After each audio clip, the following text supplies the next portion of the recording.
sont un bon exemple des enjeux de cette recherche.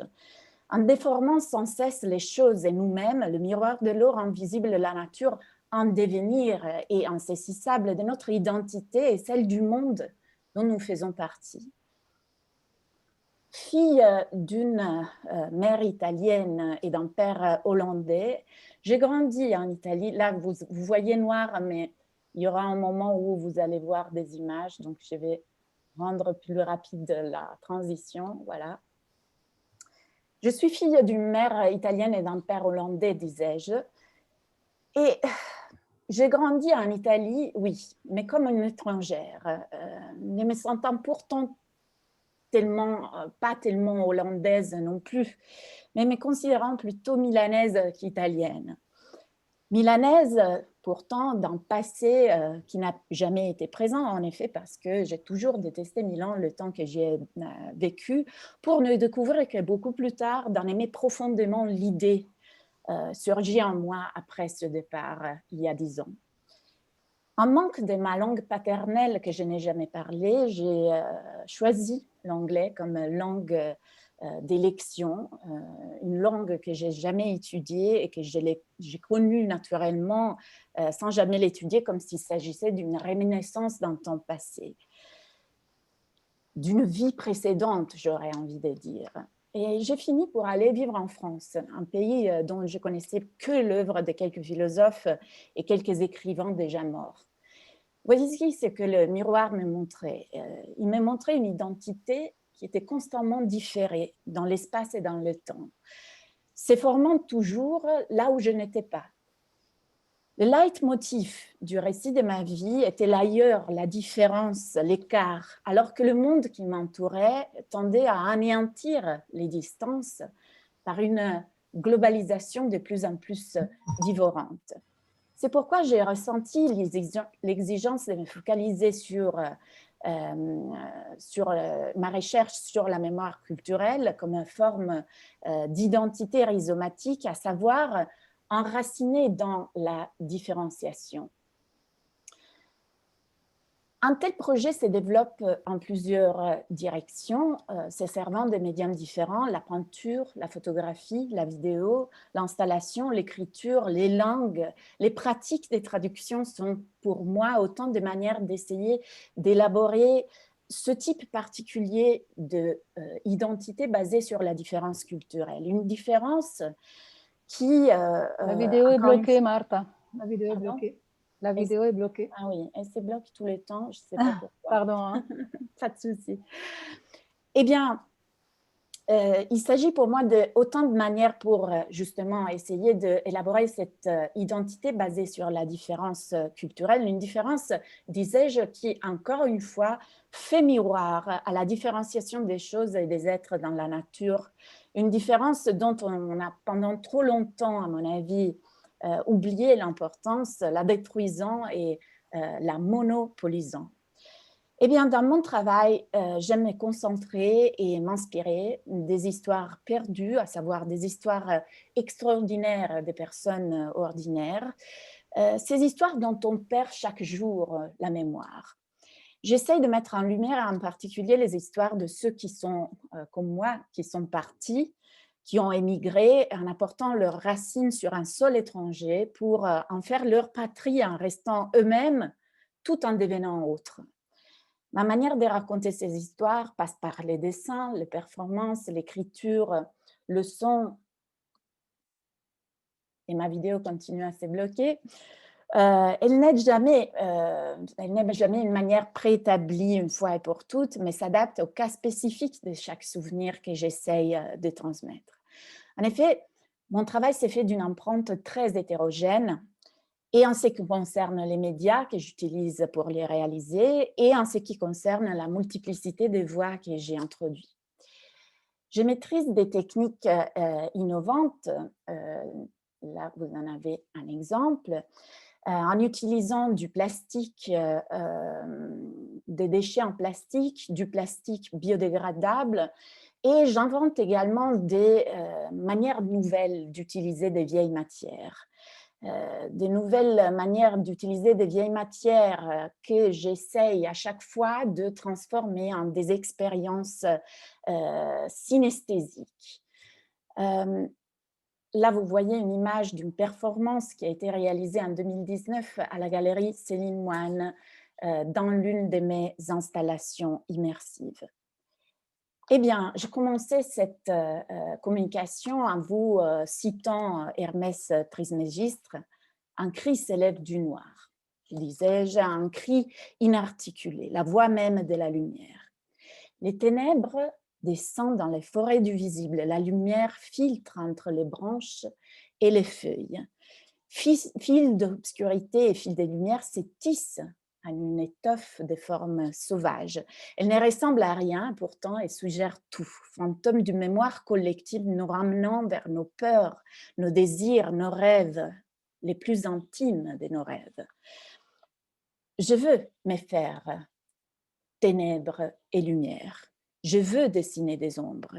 Le dessin doit sortir du cadre, il doit se déployer, il doit s'allonger, s'approprier de l'espace qui m'entoure jusqu'à devenir un rêve matérialisé.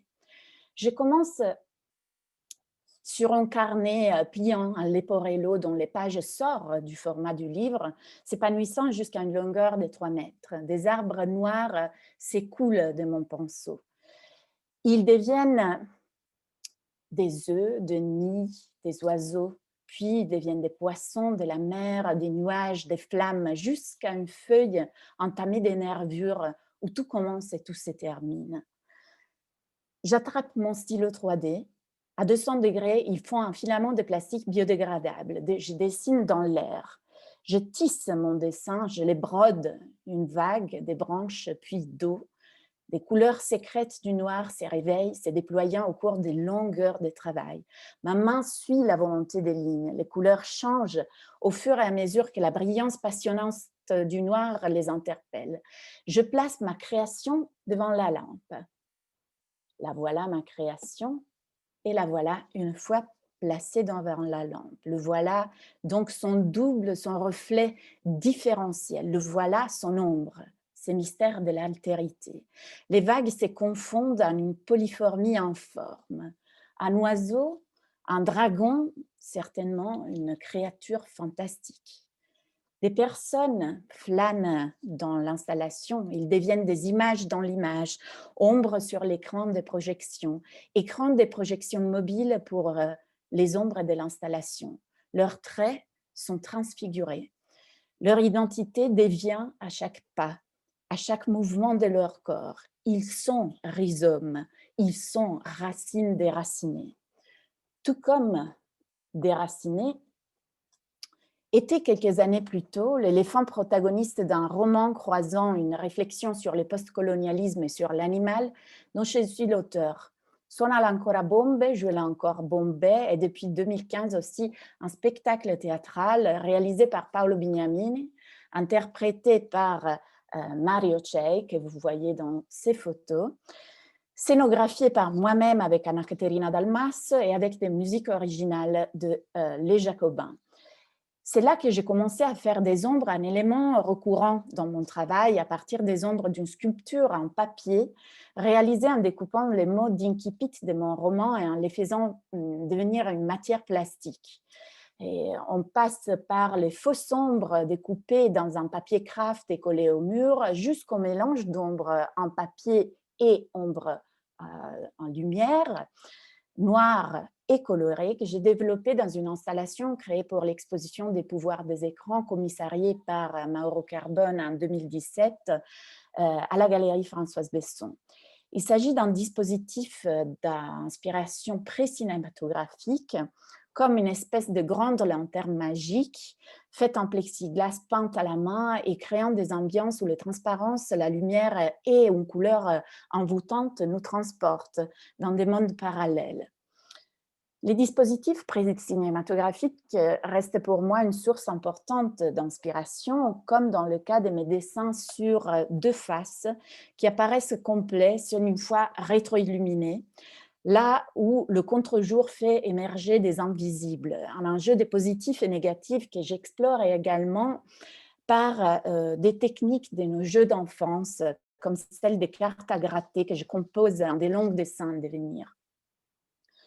Mon approche, comme le montre cette petite vidéo, est toujours très méticuleuse, très laborieuse, très féminine, j'aurais envie de dire, un travail pour de petites mains, un travail tissu de lenteur.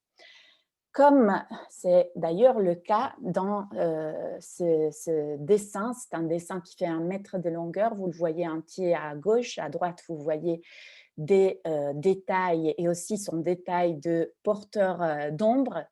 Eh bien, ce travail a été réalisé avec la technique, une technique au feu, encore une fois, feu, jeu d'illumination, durant le dernier confinement. Il s'appelle ce dessin Feu les arbres. Il est visible à ce moment à la galerie Céline Moine dans une exposition collective à Lyon. Et il est une ode aux arbres et un rappel des terribles dégâts que la planète a subis durant et suite aux incendies en Amazonie et en Australie. Des dégâts qu'il ne faut surtout pas oublier aujourd'hui face à la pandémie, mais qu'il est nécessaire de considérer comme faisant partie de la même urgence qui nous pousse à un changement radical de notre mode de vie.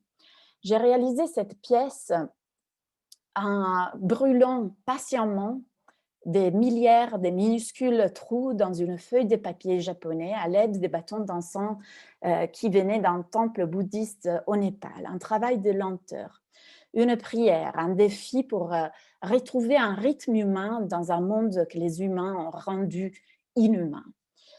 Toujours dans le même esprit, Fleur de feu est une série de sculptures réalisées en tachant, en mouillant et en brûlant des déchets des papiers.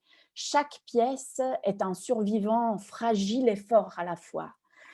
Chacun a enduré les épreuves de la vie. Une réflexion sur le devenir et sur le pouvoir vivifiant de la transformation. Une œuvre très proche de ces dernières par rapport aux réflexions qu'elle veut susciter est La main de l'autre, réalisée d'après Michel-Ange au cours de la résidence d'artiste à l'Université Lyon 3 dont Anna parlait tout à l'heure, Handle with Care, et dont l'Istituto Italiano di Cultura di Lione a été le partenaire. Il s'agit d'une grande sculpture, elle fait 3 mètres de longueur. De loin, vous voyez ça, de près, vous voyez ça. Donc, vous voyez comment c'est toujours un travail extrêmement méticuleux. Eh bien, son titre est La main de l'autre. La main de l'autre, puisque, alors la technique est encore une fois la technique du stylo 3D. La main de l'autre, puisque, comme je le disais, c'est une image qui est tirée d'une fresque extrêmement légendaire de Michel-Ange. La fresque qui montre la rencontre, la création, la rencontre entre l'homme et Dieu. Et le titre, en effet, est La main de l'autre, puisque l'autre absolu, l'autre par excellence, en effet, est Dieu. Le philosophe Jacques Derrida, à un moment donné, avait parlé de la nécessité d'offrir une hospitalité inconditionnelle envers un arrivant anonyme, un autre absolu dont je ne connais ni le nom, ni la provenance, ni la langue. Or, dans ma pièce, la main de Dieu est la main de cet arrivant anonyme qu'aujourd'hui meurt dans les abîmes de cette mer qui meurt à son tour étouffée par des déchets qui la polluent désormais de manière irrémédiable.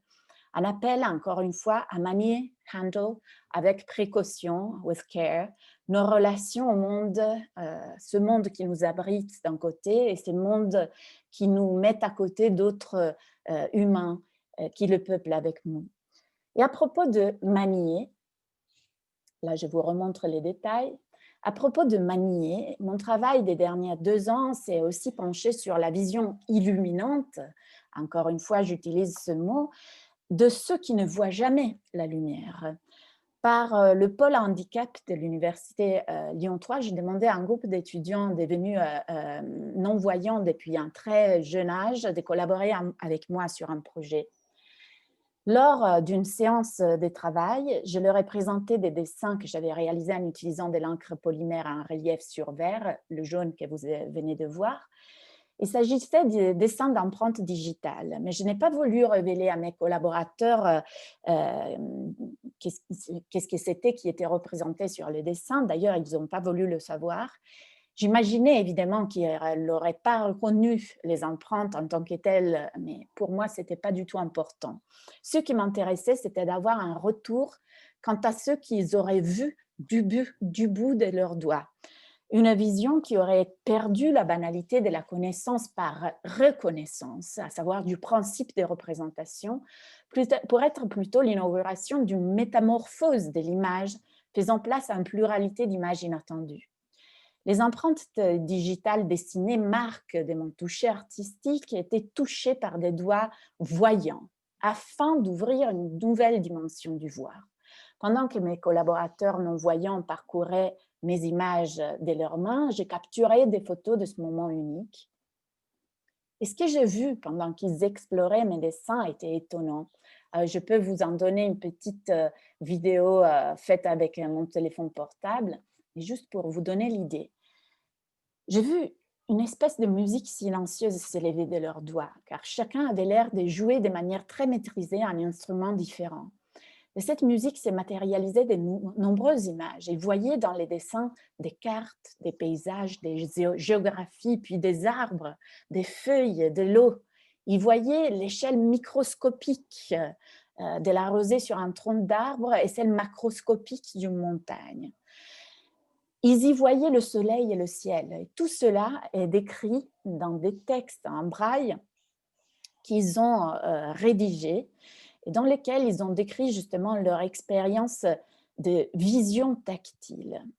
Or, ce qui m'a ému énormément et qui m'a beaucoup frappé dans cette expérience, c'est que sans le savoir, ces personnes étaient en train de nommer les arbres, l'eau, tous mes sujets privilégiés, tous ces sujets qu'ils voyaient dans ces empreintes digitales qui n'avaient en elles rien à voir avec ces sujets, mais qu'ils arrivaient à voir, puisque quelque part, ils arrivaient à voir beaucoup plus que ce qu'il y avait à voir.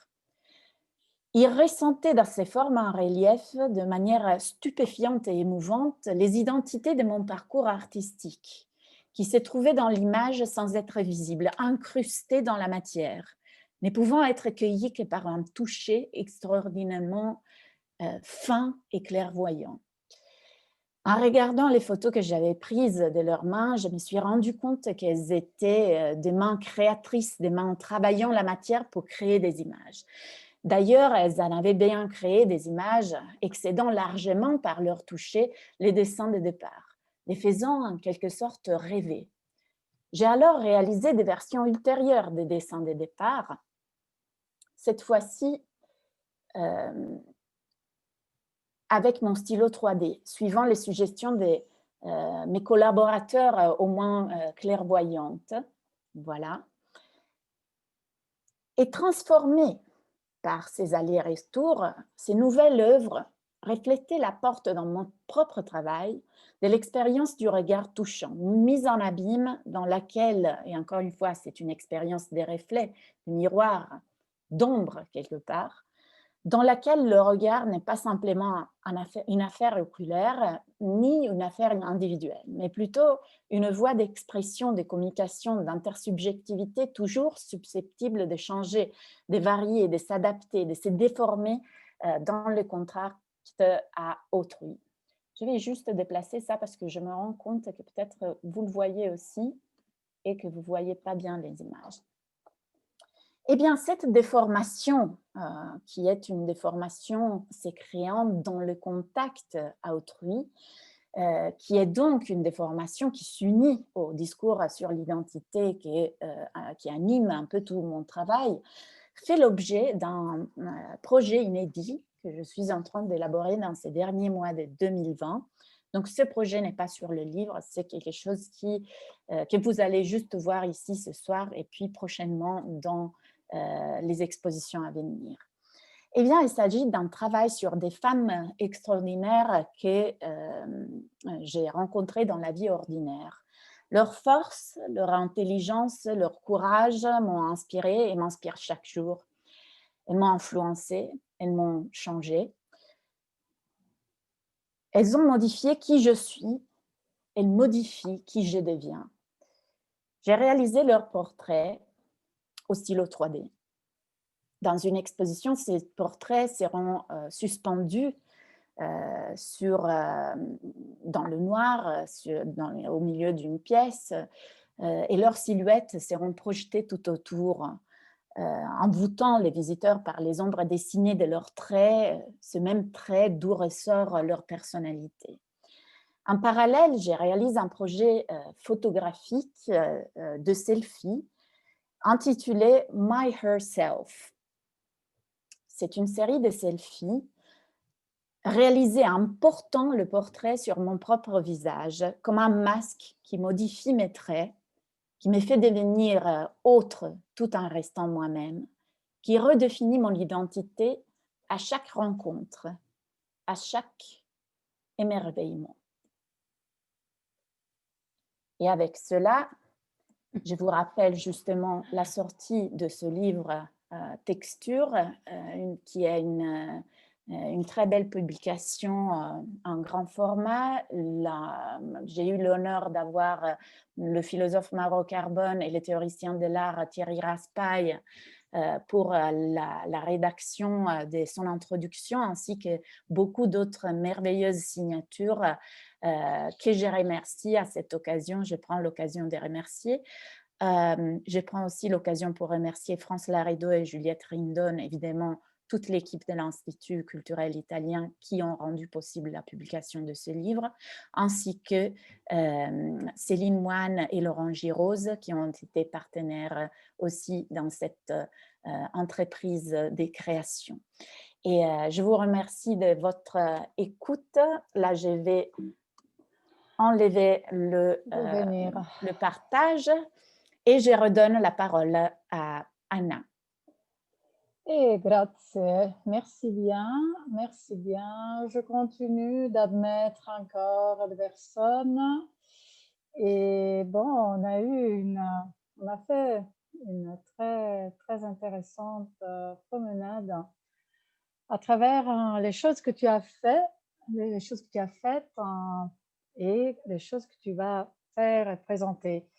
Et ce qui est intéressant, c'est aussi la présence. Moi, j'essaie de la souligner chaque fois quand il y a la présence à Lyon, ici, à Lyon, d'un artiste, d'un expert, d'un personnage vraiment exclusif à proposer à notre public. Et je pense qu'avec toi,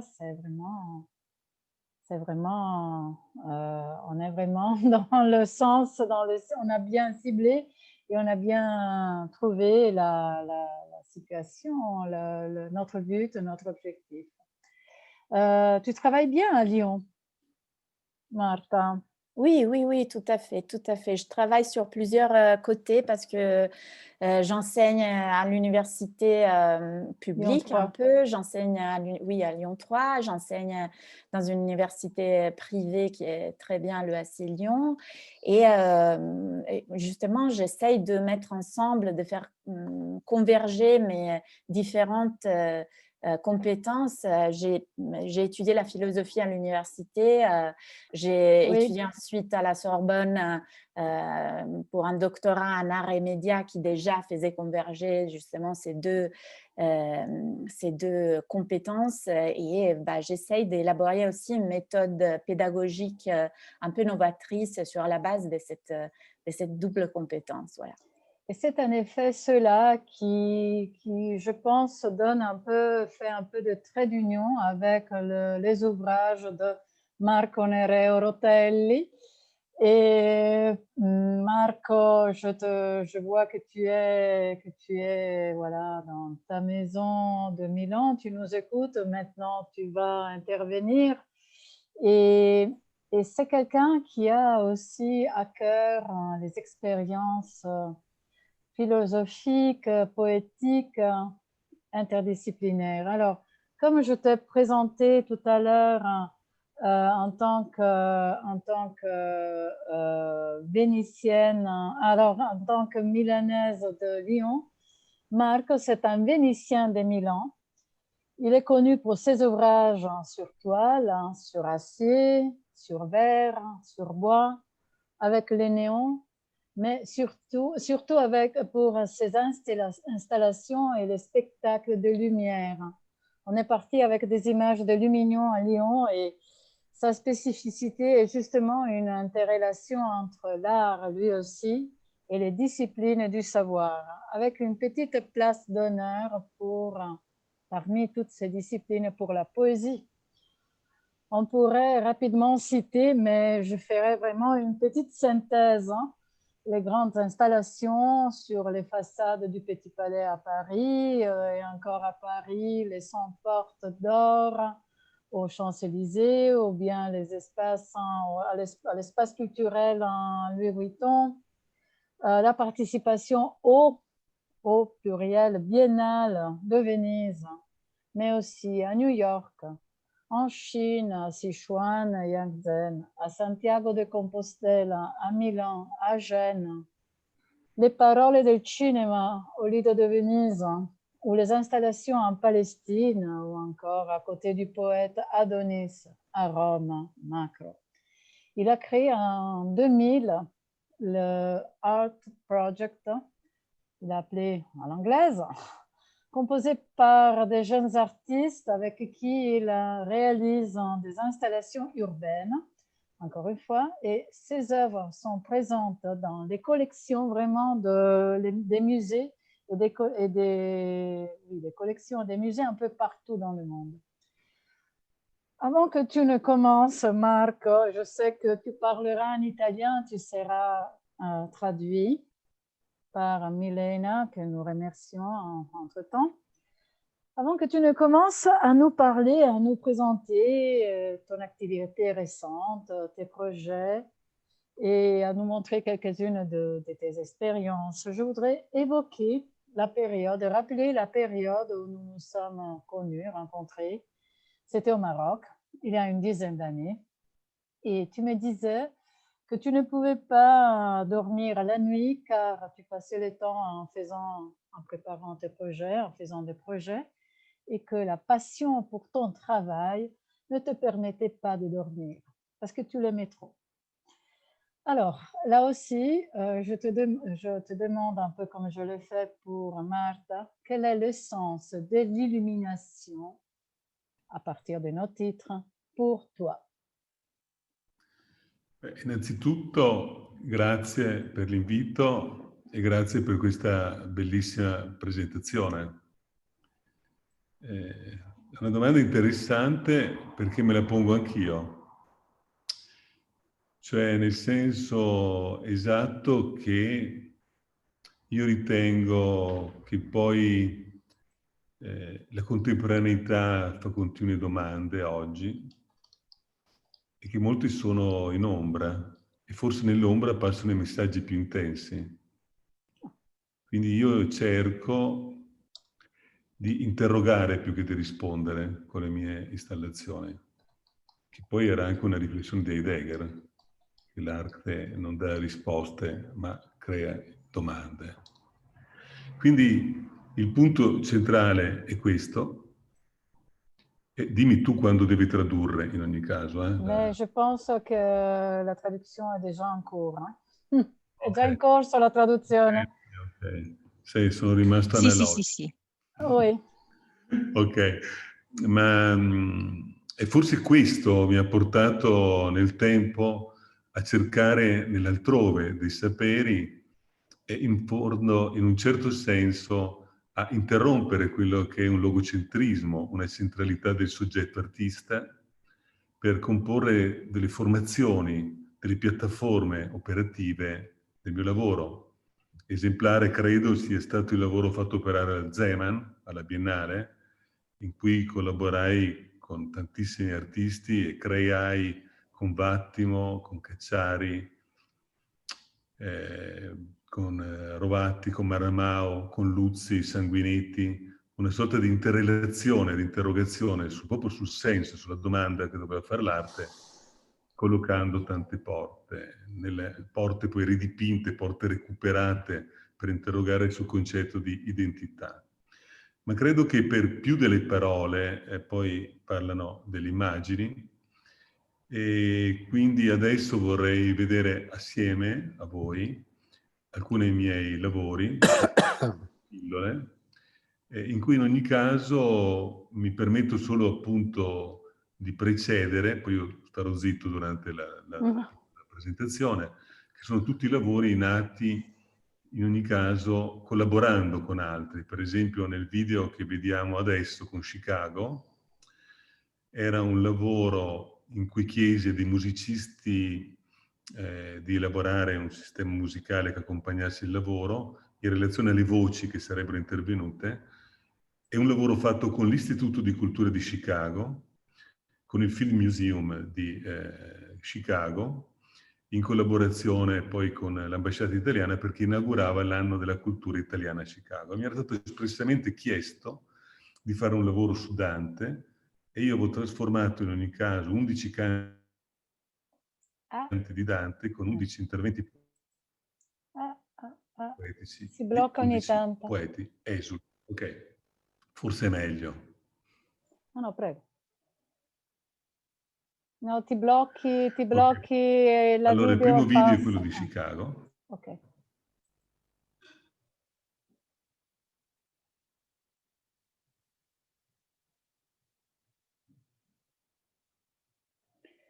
Devi fare condividere lo schermo. Ok.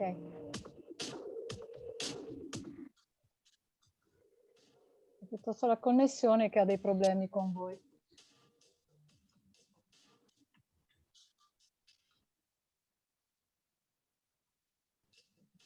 Sei un po' bloccata, Marco. La connessione è un po' a tratti.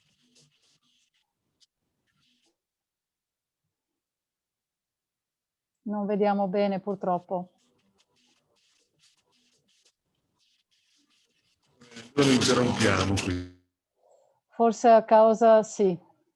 Purtroppo la tua connessione è un po', cerchiamo di vedere un altro video. Vediamo. difficoltosa, sì. In modo qui per dentro di un altro video eventualmente continuo.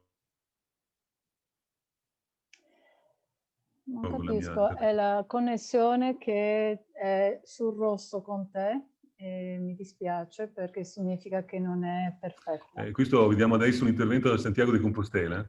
Sì.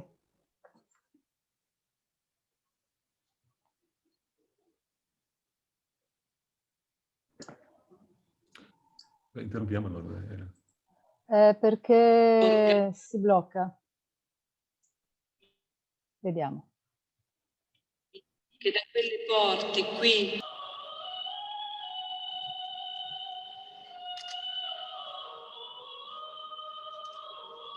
Meglio.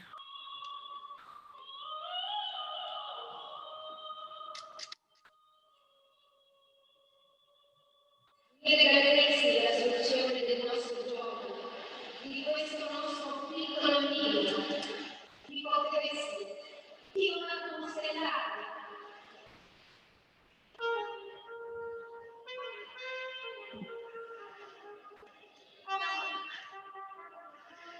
Il nostro amico.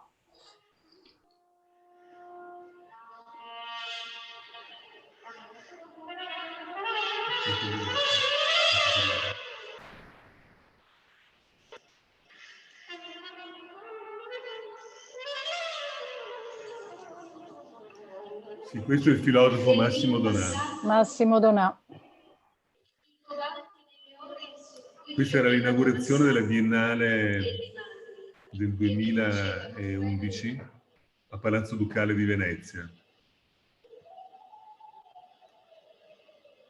Non è Santiago di Compostela questo. Sì, sbagliato. Infatti ho detto, Santiago. riconosco qualche before nota. Adesso invece vediamo un piccolo frammento dedicato a Santiago.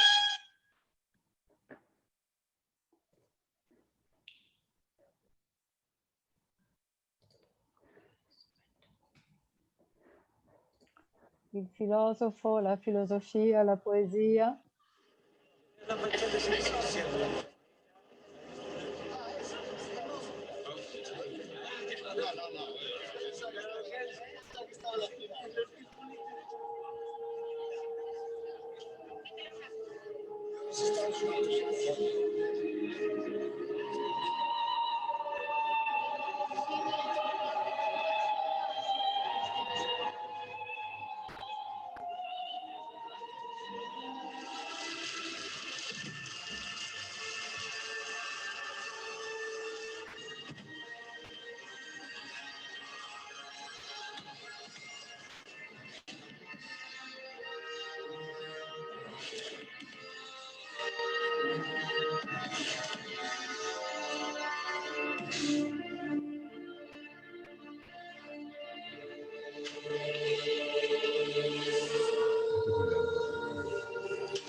Sì, adesso direi che possiamo passare ancora a parlare assieme.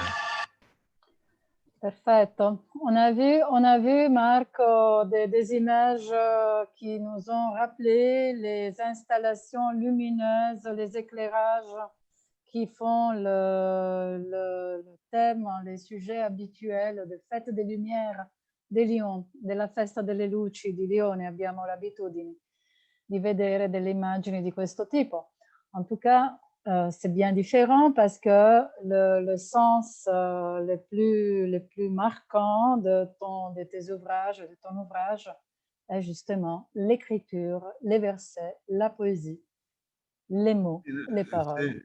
Sì, io direi su questo che c'è sempre l'esigenza di creare un'idea di opera totale, e del resto il testo che Harald Zeman scrisse su di me era su questa tensione, su una tensione verso quest'utopia, e in ogni lavoro che avete visto, in ogni caso c'erano gli interventi di musicisti, gli interventi di poeti. Io spesso ho lavorato con Sanguinetti, appunto con Luzzi, con Walcott, con Adonis, chiedendo letteralmente se condividevano l'idea di una progettazione che poi aveva un senso, quello di far esplodere la poesia e farla diventare, collocarla come, e trasformare gli edifici in pagine di poesia, trasformare boschi, trasformare addirittura isole intere, come fece nella Biennale del 2005 con l'isola di San Secondo. Quindi c'è questa tensione nel cercare di creare con la luce un inaspettato, di presentare dei luoghi della bellezza, molto spesso dimenticata, perché l'abitudine del quotidiano alle volte fa perdere anche l'emozione della bellezza, ma ripresentarli per un istante con occhi nuovi, con mente fresca, ridando una dimensione emotiva e riponendo il soggetto nello stato dello stupore che, come scrive Gargani, in un bellissimo testo con cui mi presentava, è, ricordiamolo, una forma di conoscenza. E in ogni caso la luce nel mio lavoro non è l'unica forma di rappresentazione, o meglio considero la necessità di mettere in luce anche l'ombra, dove passano i messaggi più intensi. E quando parlo di questo, parlo di quell'ombra che attraversa la globalizzazione, creandoci in un'insicurezza globale. Per questo il lavoro che avevo fatto per la Louis Vuitton, per esempio, era sul concetto dell'empowerment e dell'isola di Pasqua, che è un'isola quasi in ombra, e era dedicato al recupero del linguaggio perduto dell'isola di Pasqua, che sappiamo che Rapa Nui è uno dei linguaggi, dei pittogrammi, delle costruzioni poi sconosciute ancora. E anche il mio prossimo lavoro, per esempio, ho una serie di lavori in corso, ma uno in particolare mi è caro, che sto meditando tra l'altro con un italo-francese, che è Robert Bray, ed è dedicata agli ulivi ammalati di Pugliesi. Cinella, e con questi andrò a realizzare in futuro una grande installazione a Castignano del Capo, in Puglia. In Puglia. E ci sono poi una serie di lavori, insomma, su questo che vanno a toccare una dimensione della luce che non è di per sé solo nella luce, ma è quella luce dell'anima che l'arte, in fondo, dovrebbe cercare di trasmettere, insomma, a chi ci sta intorno. Ecco, io non ho poi molto altro da dirvi perché penso che poi in poche parole... Alors, j'essaie de le dire en français et poi te lo traduco in italiano. Quand tu parles d'art total, tu mets tous les plans, toutes les structures, tous les niveaux. Et ça passe aussi par rapport aussi a un espace de vie. Allora, quando parli di opera totale, parli in generale di questo, no? Di spazi, di livelli diversi, anche di spazi di vita. Sappiamo che hai un nuovo spazio in cui vivi, in cui c'è la tua galleria, dove ci sono i tuoi spazi di lavoro, e questo spazio è anche stato riportato in un articolo di giornale di Marie-Claire France, je pense, penso. Sì, sì. Ecco, questa esigenza di spazio, di luce rispetto all'ombra, anche qui è molto, deve essere uno spazio molto luminoso. Com'è? Ce lo puoi descrivere? Da un certo punto di vista anche questo spazio è in linea con il mio pensiero, cioè per esempio, come tu sai, più volte, come voglio dirvi, insomma, recupero oggetti, recupero porte, recupero degli elementi andati perduti e gli ridò una sua dignità attraverso la parola poetica.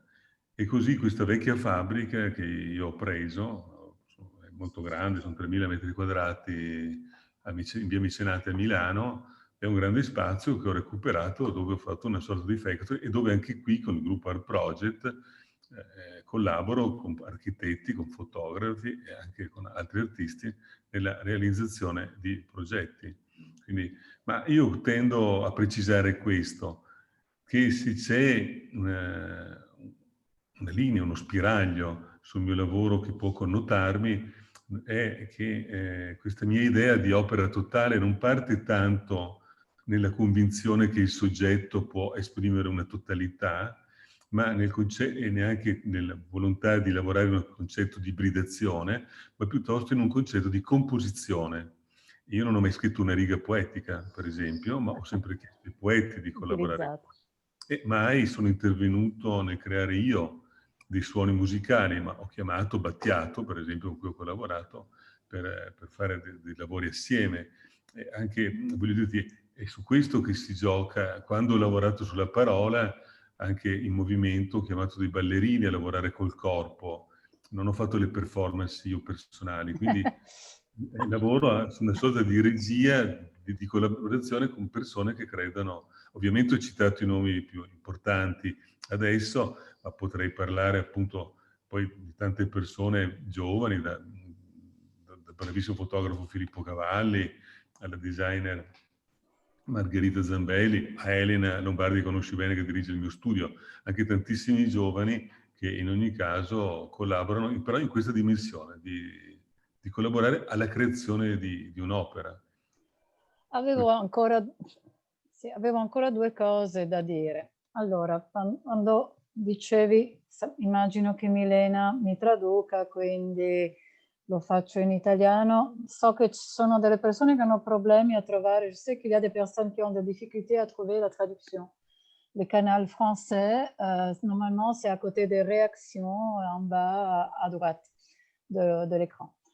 Comunque, quando dicevi che hai recuperato delle vecchie porte, mi è venuto in mente quando hai recuperato anche delle briccole.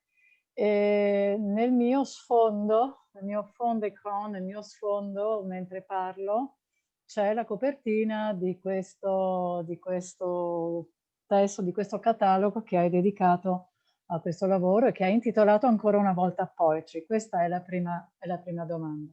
La seconda, e dopo, bene che la connessione non fosse fantastica quando volevi presentare Dante a Chicago, perché a questo punto verrai a presentarlo qui a Lione nel 2021 per il 700° anniversario di Dante. potrebbe essere un'occasione per mettere insieme concretamente in presenza anche Marta e Marco. Queste erano le due mie osservazioni. Allora, partiamo dalla seconda, che è un piacere. Che è più veloce. Marta, la quale è anche invitata quando vuol venire a trovarmi a Milano, ovviamente mi fa solo piacere. Per quello che riguarda il lavoro di Venezia, che era durante l'ultima biennale, uno spazio importante di Venezia che è Cassagredo. L'anno scorso, 2019. E ogni anno invito un artista, prima di me c'era Queen, che aveva fatto quelle grandi mani che uscivano dal canale, e dopodiché hanno invitato me a fare un lavoro e io ho lavorato appunto anche qui, che è un po' collegato allo stesso concetto che raccontavo adesso del lavoro che vorrei fare, sul quale sto lavorando con Bre sugli olivi. Ho recuperato queste bricole ammalate che rappresentano... Le bricole sono i pali che sorgono dalla laguna per attaccare le barche. Ecco, li ho recuperati perché sono un simbolo di Venezia, li ho recuperati e trasformati in enormi alberi di 7 metri, grazie all'aiuto e alla collaborazione della più grande vetreria di Murano, che è Schiavon, che mi ha realizzato questi rami a forma di parole che andavano a fiorire proprio queste bricole in Campo Santa Sofia. Campo Santa Sofia, peraltro, era il giardino segreto dei Sagredo, che era il Doge.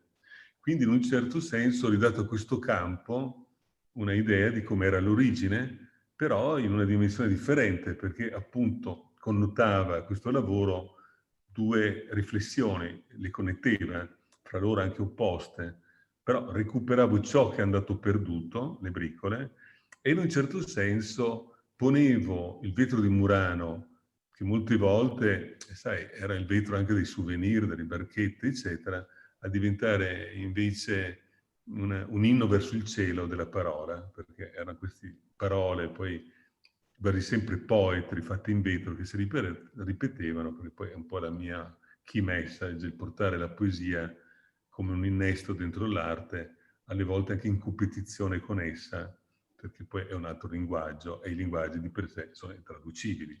Però entrare in questa tensione. Per quello che appunto il lavoro su Dante, sì, sto facendo un lavoro in Italia con Finazer Flori, tra l'altro, con Massimiliano, City Life, sto facendo proprio delle sculture, una grande cosa legata a Dante, e quindi sarò ben lieto di venire e parlarti sia del progetto fatto a Chicago, sia della collaborazione che in quell'occasione avevo avuto con l'Istituto di Cultura di Chicago, ma anche riportare un video più completo su quelli che erano gli interventi di questi poeti che ho invitato, che erano poeti appunto che vivono a Chicago, però in fuga dall'Afghanistan, dall'Egitto, dal Kenya, cioè da luoghi in cui dovevano fuggire per poter continuare una vita, chiamiamola così, normale, se esiste normalità in questa vita. Benissimo. Un artista che lavora con la poesia, un artista che lavora con la filosofia. Abbiamo veramente...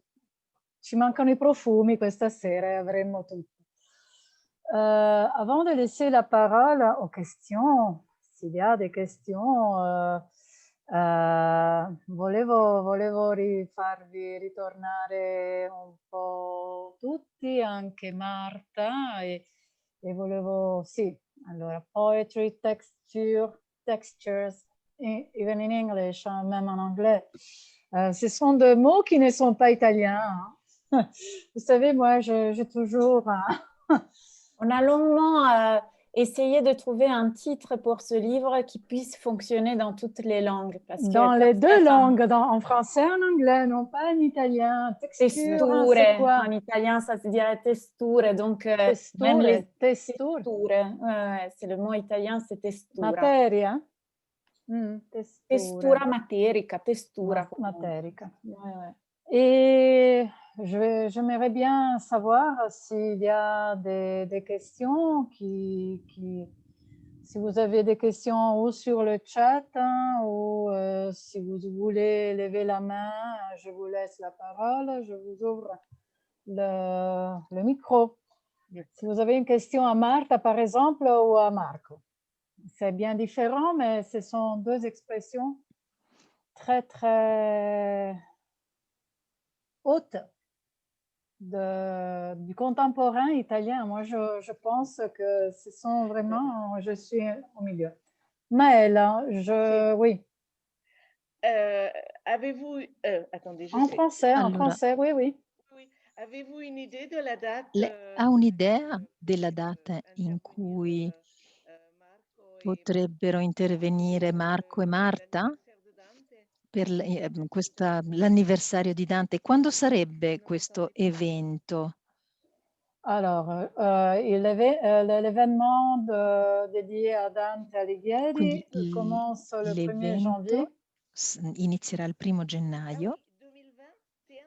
Nel 1er janvier, ça 2021. dure pendant, oui, ça dure toute l'année 2021. Sì, durerà tutto il 2021. De comprendre, E stiamo cercando di capire in questo momento. S'il y aura aussi quindi forse è troppo presto parlarne ora. On peut prévoir la journée du contemporain 2021. Possiamo prevedere una giornata del contemporaneo nel 2021. Okay. Grazie. Prego. Non so se ci sono delle domande. Se volete aggiungere anche Marta, Marco, se volete intervenire. Mentre, alors, il y a ici, avez-vous une image des bricoles et alberi di Venezia? Alors, nous, on a ici à l'Institut un catalogue de cela, de poetry que vous voyez derrière moi. Et c'est le catalogue que j'ai obtenu quand je suis allée voir. Mi sono imbattuta in questa mostra a Cassagredo camminando il giorno di Sant'Anna l'anno scorso a Venezia. Et donc, ce catalogue est disponible. Je ne sais pas si, non so se Elena e Marco hanno delle immagini da proporci, delle bricole con il vetro di Venezia da proporci dal loro computer, da condividere. Sì, no, penso di sì, adesso stanno guardando. Sì.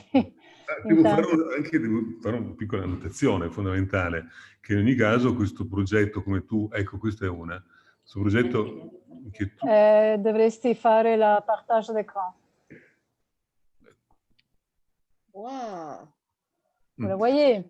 Sì, in ogni caso questo lavoro è nato in collaborazione poi come sempre con 5 poeti che io ho invitato a Venezia, ospiti, quindi a Venezia sono venuti a lavorare con me il vetro, quindi anche una cosa straordinaria che il poeta lavorasse il vetro, Adonis, il poeta cinese Yan Liang, il poeta cubano Núñez, il poeta americano, il letterato americano Axel Dolmark. E loro sono rimasti con me e nelle vetrerie lavoravamo assieme, abbiamo fatto queste 7 grandi sculture, ricordo che raggiungevano i 7 metri queste, di notte erano illuminate, quindi avevano un effetto anche, non dico spettacolare, perché c'era un gioco di luce e ombra che per l'appunto è il tema di questa serata. Queste erano quelle sul Canale Grande. Sì, c'est du verre, hein? C'est du verre. Ce que vous voyez c'est du verre.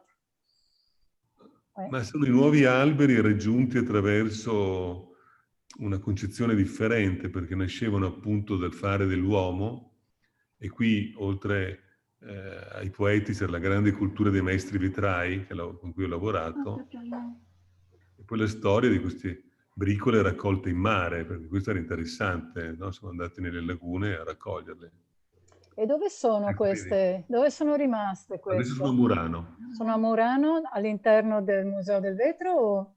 No, sono proprio in una grande factory a Murano, fanno tutto un percorso molto interessante. Ecco. E... C'est bon? Oui. Perfetto. La signora Maëlle è stata accontentata, immagino. E non solo lei. Je pense que vous avez vu les images. Et, et la question du matériel, hein, donc le verre, hein, le bois, oui, tout ce qui est ce mélange matérique. Et avec, chez Marthe, on a même vu la penne laser che fa. C'est un stylo 3D, je vous le montre. Les parce stylos que, 3D, les stylos 3D. Moi, voilà, c'est un truc qui ressemble beaucoup à une brosse électrique pour les dents. Mais c'est pas ça. C'est pas ça. Ça fond un filament. Alors, j'avais pas prévu, donc je dois m'allonger sur la table. Voilà. C'est ça. C'est un filament en plastique biodégradable qui dérive du maïs. On le met dans le stylo s'échauffe jusqu'à 200 degrés et après, il sort justement ce filament très, très fin. Ça fait plus ou moins 1 millimètre. Et donc, quand on a beaucoup de patience, comme c'est le cas de Martha, on fait des installations de 3 mètres avec un tissant, ce petit millimètre de fil de plastique. Ce que j'aime de ce matériel, c'est non seulement que justement c'est une texture de lenteur, si on veut, mais c'est aussi le fait que ça me permet d'intégrer des déchets sans qu'ils ressemblent à des déchets. Donc, à leur redonner de la beauté, c'est là je me relie à ce que disait Marco tout à l'heure, c'est-à-dire de redonner de la beauté aux choses, puisque moi je pense que la beauté, le fait de parler de beauté aujourd'hui, c'est peut-être un peu considéré comme quelque chose d'anachronique, parce que l'art n'est plus forcément quelque chose de beau. La beauté, certainement, n'est pas une prérogative de l'artiste contemporain, ce n'est pas sa priorité, disons. Mais à mon avis, il s'agit d'un choix politique très important, celui de la beauté. Un journaliste italien qui est mort dans son combat contre la mafia, Peppino Impastato, avait dit un jour que si on donnait aux gens la connaissance de la beauté, la sensibilité pour apprécier la beauté, on leur donnerait une arme formidable contre l'omerta et contre l'esclavage. Je pense qu'il a tout à fait raison. D'ailleurs, si on pense par exemple à certains pays où le fait que les femmes, par exemple, choisissent d'utiliser du rouge à lèvres, du vernis pour les ongles est considéré quelque chose de très grave à punir certaines fois même avec la mort, et que pourtant ces femmes, sous leur voile, continuent à exercer ce culte de la beauté en se transmettant de génération en génération des secrets, des trucs pour réaliser justement ces produits qui vont les rendre magnifiques sur leur voile, eh bien, je pense que ça, c'est un geste de résistance par la beauté qui nous montre l'aspect fortement politique de ce choix, de faire non seulement des choses qui ont une signification importante, mais qui sont des belles choses, qui puissent nous donner de la nourriture pour l'âme. Là aussi, je reprends ce que disait tout à l'heure Marco quand il parlait justement de cette luminescence de l'âme. Eh bien, c'est ce qui me permet de faire ces petits filaments, c'est justement de redonner une vie en devenir, une vie renouvelée à des choses que je trouvais dans la mer, souvent sur les plages, des bouchons, des choses qui vraiment polluent gravement notre environnement et qui peuvent encore survivre dans une bonne forme au lieu que dans la mauvaise forme dans laquelle malheureusement aujourd'hui on les trouve dans leur dissémination dans la nature. Voilà. Donc si vous voulez m'aider à trouver des déchets qui peuvent rentrer dans des belles installations, on est toujours ouverte à ce genre Quand tu reviendras à Lyon, on va te les remettre. Voilà. Mais je pense oui. Est-ce qu'il y a d'autres curiosités? Je trouve de plus en plus de points trovo sempre più punti di contatto tra di voi. D'altronde, oltre a me, sono amica con entrambi, quindi ci sarà una ragione. On a des sensibilités en Proche. afférence. Oui, on est proche. E altrimenti vi ringraziamo e ci dedichiamo alla serata. Torniamo, cerchiamo di raggiungere prima. Non so se ci sono delle altre domande, non vedo. C'è qualcuno? Catherine, il faut réactiver le micro, Madame Romanov. Oui. Il faut que vous réactivez. Voilà, c'est bien. Ah, Voilà. Madame bonsoir Romanov. à tous Bonsoir. et merci, c'était très Buonasera a intéressant. tutti, Et je voulais ringrazio, dire era à molto Marta interessante. Volevo simplement dire a que Marta j'avais vu che le spectacle avevo sur visto lo l'éléphant spettacolo qui était donné il y a sull'elefante quelques années che déjà è à stato l'Université Lyon presentato 3. qualche anno Et à fa l'époque, je all'Università parlais Lyon très 3. mal italien, All'epoca parlavo mais male j'avais l'italiano, beaucoup però aimé et mi era même sans piaciuto tout comprendre, moltissimo j'avais e trouvé ce anche se non avevo spectacle capito magique tutto, et avevo trovato vraiment, j'étais lo sortie spettacolo comme un magico enfant de ce e ne spectacle. sono uscita Et come est-ce que una vous bambina pensez encore meravigliata. projeter de créer quelque E chose de similaire? pensa, ha in progetto di creare opere di questo tipo? Questo chaud au cœur ce que vous dites parce que c'est un projet sur lequel j'ai passé 3 ans de travail, donc ce n'est pas rien, c'est quelque chose qui m'a beaucoup marqué, qui m'a fait faire énormément de rencontres merveilleuses. Et c'est un projet qui était né en tant que spectacle de manière hasardeuse parce que je voulais faire une installation sur l'éléphant Bombay. Seulement, il s'approchait 2015, donc l'exposition universelle à Milan, et je voulais faire cela dans le cadre de cette exposition universelle. Et donc, je demandais à un ami réalisateur qui est très doué à remplir des dossiers, etc., comment il fallait faire pour inclure ça. Et lui, il m'a dit, mais nous, on cherche un spectacle pour ça. Et donc, pourquoi pas en faire un spectacle? Donc, on a choisi ensemble un comédien qui, effectivement, était capable de faire vibrer un texte, de le faire un texte littéraire, de le faire fonctionner pour le théâtre, même si ce n'était pas un projet théâtral. Moi, j'aimerais bien aussi continuer à faire des projets théâtraux. Normalement, là, j'en ai pas pour l'instant, mais c'est certainement quelque chose qui m'intéresse, qui me stimule beaucoup de travailler avec des gens de théâtre. Donc, qui sait, oui, peut-être dans l'avenir, sachant que ces spectacles, ils continuent à voyager. Il a fait une très belle représentation l'année passée à l'espace Noma à Milan. C'était encore une fois effectivement une épreuve du fait que cette histoire peut être une histoire universelle, l'histoire d'un éléphant et d'un homme, l'histoire de l'homme et de l'animal, l'histoire de l'histoire avec un H majuscule, le postcolonialisme, la guerre, tout ça. Et effectivement, oui, ça a été un travail très passionnant et je pense qu'il y en aura d'autres dans l'avenir. Oui, merci. Et non, il y a aussi une autre question qui a été écrite, vous le voyez là peut-être. Si può dire, la traduco parce qu'elle est en français, donc si può dire che l'idea di opera totale è l'idea di collaborazione, di unione tra il mondo dell'arte e dell'artigianato? Per esempio la collaborazione tra i poeti e i maestri vetrai nel caso delle bricole. Je pense que c'est une question pour Marco, je pense. Marco, domanda per te. L'opera totale sia un concetto di unione delle arti principalmente.